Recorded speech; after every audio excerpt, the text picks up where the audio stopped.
දවසක් දරුවනේ. ඔන්න අදත් මම ආවා ඔයගලන්ට ගණිතයේ තවත් වීඩියෝ එකක් අරගෙන. මම ඔයගලන්ට අත්‍යවශ්‍ය පාඩම් පහක් ගැන කියවුවානේ. ඒතර අපි ටිකක් අකමැතිම දෙයක් මගේ පළවෙනි පාඩම චක්‍රය. ඒතර අපි බෙදන්න ගියාම සුළු වැරදීම් කරනවා. ඒ නිසාද මම හිතුවා පොඩ්ඩක් බෙදීමේ රීතීන් ටිකක් කියලා දෙන්න චක්‍රය ආශ්‍රිතව. අද මම කියලා දෙන්න යනවා ඔයගලන්ට 7න් බෙදනකොට අපිට කොහොමද ලේසි ක්‍රම විදිහට ගන්න පුළුවන් කියලා. අපි බලමු පුතේ කොහොමද මේවා අපිට ලේසියෙන් කරගන්න පුළුවන් කියලා. මම ඊට පෙර ඔයගලන්ට සුළු චක්‍රය මතක තබා ගැනීම ගැන කියලා දුන්නා. අද 7න් බෙදනකොට අපිට තියෙන රීතියක් මොකක්ද කියලා පළවෙනි පාඩට මම කියලා දෙන්න යනවා. අපි සංඛ්‍යා විදියට ගමුකෝ 4095 ඔයාලට තියෙනවා 7න් බෙදන්න. ඔයාලා පොඩ්ඩක් හිතනවා මේක බෙදෙයිද නැද්ද කියලා. මේකට ක්‍රමයක් තියෙනවා පුතේ. දැන් මේ 4095 කියන සංඛ්‍යාව ගත්තොත් මේකේ අවසාන ඉලක්කම 5 තියෙනවා. අවසාන ඉලක්කම කපලා අපි ඒකේ දෙගුණය ගන්නවා. එතකොට 5 2 10යි. අන්නේ 10 මෙන්න මේ ඉතිරි සංඛ්‍යා තුනෙන් අඩු කරනවා. 9න් බිඳුවක් 9යි, බිඳුවෙන් එකක් බෑ, 10න් එකක් 9යි සහ 399යි. අපි ආපහු කරන්නේ ඒකේ අග ඉලක්කම කපලා ඒකේ දෙගුණය අර ඉතිරි වෙලා තියෙන සංඛ්‍යාවෙන් අඩු කරනවා. 9 2 18යි. එතකොට අපිට උත්තරේ විදිහට හම්බ වෙනවා 1.21. එතකොට මෙන්න මෙතනින් එහාට අපි සුළු කරන්න යන්නේ නැහැ. එතකොට අපිට පේනවා අවසාන වශයෙන් ඇවිල්ලා තියෙන මේ 21 කියන සංඛ්‍යාව ඔයාලා දන්නවා 7න් බෙදෙනවා නේද?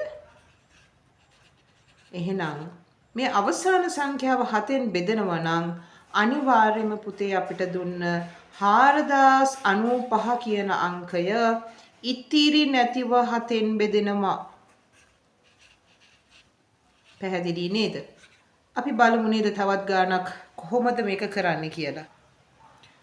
අපි සංඛ්‍යා විදියට දෙවනියට ගමු පුතේ 3427 7න් බෙදෙනවාද කියලා කොහොමද අපි බලන්නේ?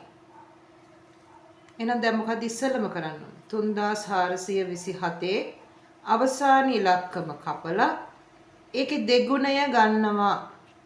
4 2 14යි. ඒ 14 අපි මෙතනින් අඩු කරනවා. 12න් 4ක් 8යි, 3න් එකක් 2යි. අපිට 3 විදිහට හම්බ වෙනවා. අවසාන ඉලක්කම ආයි අපි කපලා ඒකේ දෙගුණය ගන්නවා. 8 වරක් 2 16යි. 32න් 16ක් අඩු කරොත් අපි දන්නවා 16යි. 16 කියලා කියන්නේ පුතේ අපිට 7න් බෙදෙන්නේ නැති නැත්නම් 7න් නොබෙදේ. 16 කියන ඉලක්කම 7න් නොබෙදේ. එහෙනම් මොකද්ද අපිට ගන්න පුළුවන් අවසාන නිගමනය?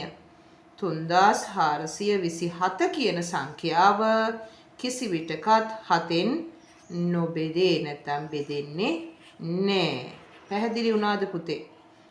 ඔයගලන්ට මම හිතනවා ඒක සාරාංශ වශයෙන් ලේසි උනායි කියලා. අවසාන ඉලක්කම කපනවා. ඒකේ දෙගුණය ඉතුරු වෙච්ච සංඛ්‍යාවෙන් අඩු කරලා අවසානයේ දක්වා එනවා. මෙතනින් එහාට සංඛ්‍යා දෙකක් ආවට පස්සේ අපි අඩු කරන්න යන්නේ නැහැ.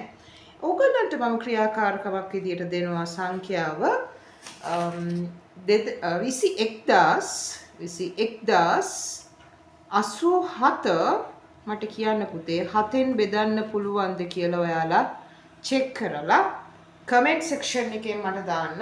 ඒක කරන්න පුළුවන්ද? ඔයගලන්ට ලේසි වුණාද කියලා. මම හිතනවා පුතේ අද අපි 7න් බෙදෙන විදිය ගැන දැනගත්තා. මොකද සාරාංශ වශයෙන් අපිට විවිධාකාර චක්‍රයන්ගෙන් සුළු කිරීම කරන්න පුළුවන් විදි කෙටි ක්‍රම තියෙනවා. ඒකෙන් අද අපි ඉගෙන ගත්තා 7න් බෙදන්නේ කොහොමද කියලා. මාත් එක්ක අද එකතු වෙච්ච දරුවන් channel එක subscribe කරලා තියාගන්න අමතක කරන්නත් එපා. ඔයගොල්ලෝ මේකෙන් දෙයක් ඉගෙන ගත්තා නම් like එකක් දාන්න අමතක කරන්නත් එපා. comment section එකේ ඔයගලන්ට මේ අවසානයේ දීපු ගානට කොහොමද උත්තරය ලේසි වුණාද කොහොමද කියලා දාන්න අමතක කරන්නත් එපා. එහෙනම් පුතේ නැවත හමු වෙනතුරු ගිහින් එන්නම්. සුබ දවසක්.